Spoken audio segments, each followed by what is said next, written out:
Canada officially recognized February as Black History Month in 1995. This month celebrates the heritage and achievements of African Canadians.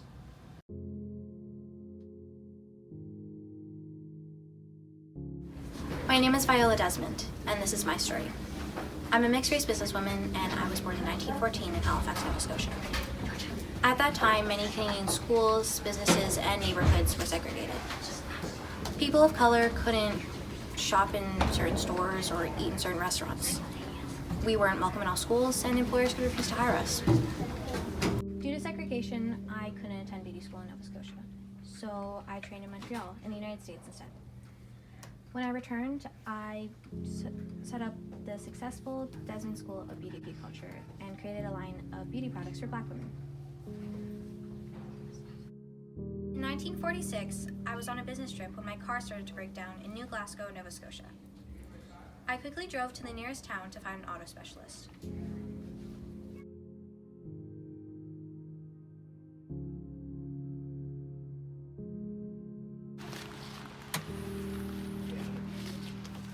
My car, can you fix it? Sure, but you'll have to wait till we get a new part. And when will that be? We will receive the new parts tomorrow. Sorry. All right, I'll be on my way then. While I waited for it to be fixed, I decided to watch a film at the Roseland Theater. I asked the cashier for a ticket to sit downstairs. Then she told me that I was supposed to sit in the balcony with the rest of my people. When I tried to clear up the mistake with her, there was a bit of a problem.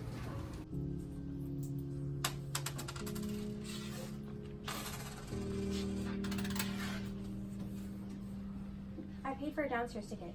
You gave me a balcony ticket. I'm not permitted to sell downstairs tickets to you people. Excuse me? That's where I want to sit. Right then, I understood the message that she was conveying. I felt exasperated. Outraged, I went to my chosen seat. I refused to leave it. I hardly had time to sit before the usher came back and scowled at me.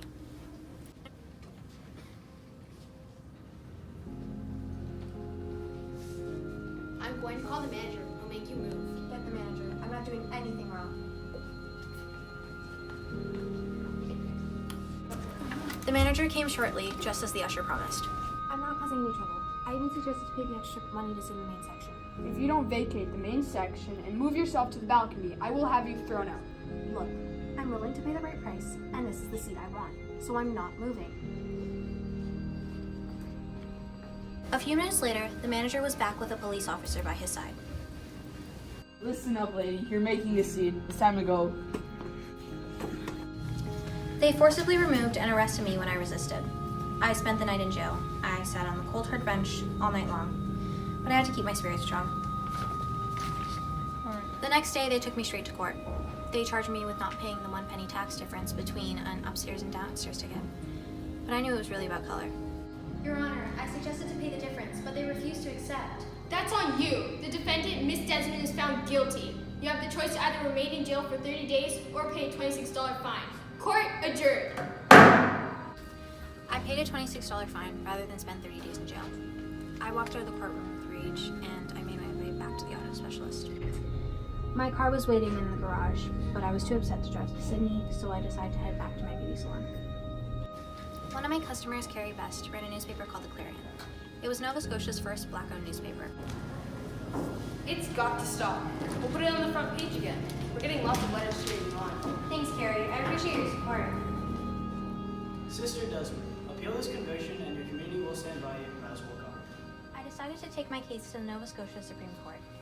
The Nova Scotia Association for the Advancement of Colored People and other Black communities agreed to help me.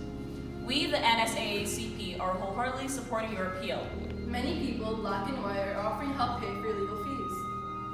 Honey, I believe in you. But if this goes wrong, do you have any idea what it would do to us? That made me the first person of color to challenge segregation in a Canadian court. In the end, the Nova Scotia Supreme Court ruled against me. However, my bravery inspired Blacks and minorities to push for an end to legal segregation in the province. In 1954, I finally got the justice my people and I deserved. Viola Desmond died in 1965. In 2010, Maine Francis, Nova Scotia's first Black Lieutenant Governor, pardoned her. As well, the Premier apologized on behalf of the province. He called her resistance an act of courage. After that, Viola Desmond's legacy began to spread. In 2012, Canada Post issued a stamp with her face on it. Now, she's the face of our new $10 bill.